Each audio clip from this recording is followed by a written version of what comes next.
Chapter 14. At that time, 4 kings, King Amraphel of Shinar, King Arioch of Elasar, King Chedorlaomer of Elam, and King Tidal of Goim, went to war against 5 kings, King Bela of Sodom, King Bersha of Gomorrah, King Shinab of Admah, King Shemeber of Zeboiim, and the king of Bela, that is Zoar. The 5 kings joined forces and met in the valley of Siddim, that is, the Dead Sea. For 12 years they had been subject to Chedorlaomer, but in the 13th year they rebelled. In the 14th year, Chedorlaomer and his allies came and defeated the Rephaites at Ashtaroth Karnaim, the Zuzim at Ham, the Emim at Shaveh Kiriathaim, and the Horites in the hill country of Seir, going as far as El Paran on the edge of the desert. On their way back, they came to En Mishpat, that is, Kadesh, and they conquered the whole territory of the Amalekites, and also the Amorites, who were living at Hazazon Tamar. Then the kings of Sodom, Gomorrah, Admah, Zeboiim, and Bela, that is Zoar, marched out and prepared for battle in the valley of Siddim. They fought against Chedorlaomer of Elam, King Tidal of Goim, King Amraphel of Shinar, and King Arioch of Elasar. 4 kings against 5. The valley of Siddim was full of tar pits. As the kings of Sodom and Gomorrah fled, they fell because of the tar pits, but the other kings fled to the hills. So the 4 kings took all the possessions of Sodom and Gomorrah, as well as all their food, and left.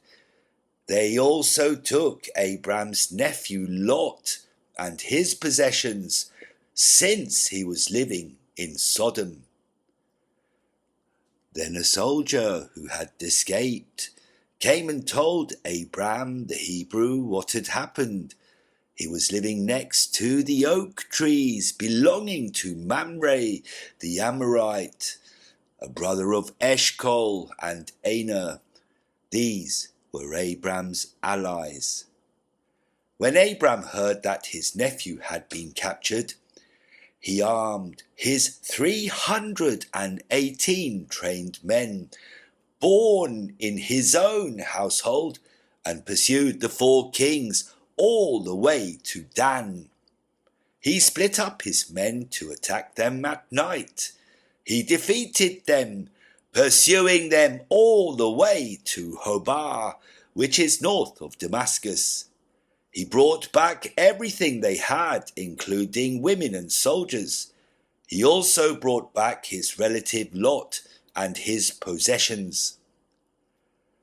After Abram came back from defeating Chedorlaomer and his allies, the king of Sodom came out to meet him in the Shaveh Valley, that is, the King's Valley. Then King Melchizedek of Salem brought out bread and wine. He was a priest of El Elyon.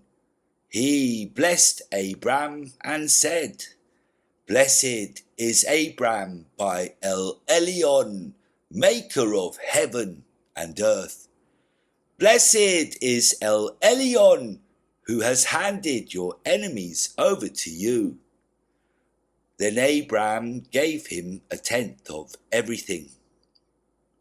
The king of Sodom said to Abram, "Give me the people and keep everything else for yourself." But Abram said to the king of Sodom, "I now raise my hand and solemnly swear to Yahweh El Elyon, maker of heaven and earth, that I won't take a thread or a sandal strap I won't take anything that is yours, so that you will never be able to say, I made Abram rich. I won't take one single thing except what my men have eaten. But let my allies, Aner, Eshcol, and Mamre, take their share.